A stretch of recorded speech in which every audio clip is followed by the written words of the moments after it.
सभापती महोदय, मी 289च्या मार्फत एक विषय आपल्या समोर मांडू इच्छितो। बीडमध्ये मागच्या आठवड्यामध्ये 9 डिसेंबर रोजी एक घटना घडली। एक केस तालुक्यातील मस्सा जो गाव आहे, या गावातील एक सरपंच आहे संतोष अण्णा देशमुख, आणि या संतोष अण्णा देशमुखांचा खून करण्यात आला। याच्यामध्ये जे कोणी आरोपी आहे यांच्यावर त्वरित कारवाई झाली पाहिजे। माननीय उपसभापती महोदया, बीड जिल्ह्यामध्ये मसाजोगला जी काही घटना झाली आहे ती अतिशय गंभीर अशा प्रकारची घटना आहे। एका तरुण सरपंचाचा अतिशय निगृण अशा प्रकारचा खून हा त्या ठिकाणी करण्यात आलेला आहे, आणि निश्चितच ही घटना सरकारने देखील अतिशय गांभीर्याने घेतलेली आहे। या संदर्भात तिथला जो PI आहे त्याला सक्तीच्या रजेवर पाठवलाय। त्यावेळेचा जो इन्चार्ज PSI आहे त्याला सस्पेंड केलेला आहे। 3 आरोपींना अटक केलेली आहे।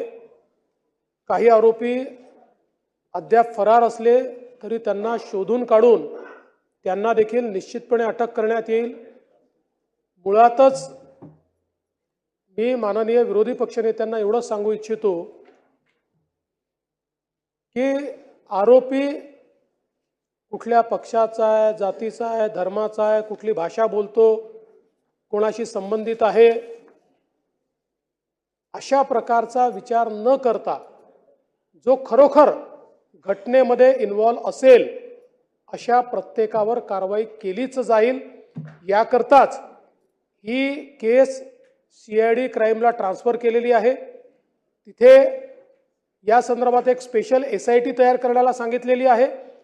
या SITच्या मार्फत याची चौकशी करून या घटनेच्या पाठीमागे जे कोणी असतील त्यांना शोधून काढून त्यांच्यावर कारवाई केली जाईल।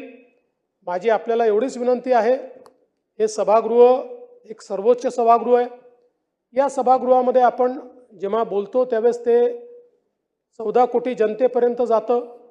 त्यामुळे मंत्र्यांच्या जवळचे वगैरे असं आपण ज्यावेळेस बोलतो त्यावेळेस विनाकारण ज्या मंत्र्यांचा काही त्यात इन्व्हॉल्वमेंट नसतं, सहभाग नसतो, अशा मंत्र्यांवर देखील कुठेतरी अंगुली निर्देश होतो।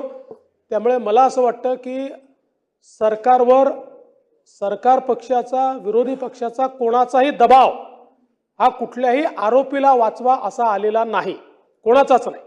त्यामुळे जे आरोपी निष्पन्न होतील, आणि आम्ही याच्यामध्ये संपूर्ण टेक्निकल आणि AI या दोन्हीचा वापर करतो।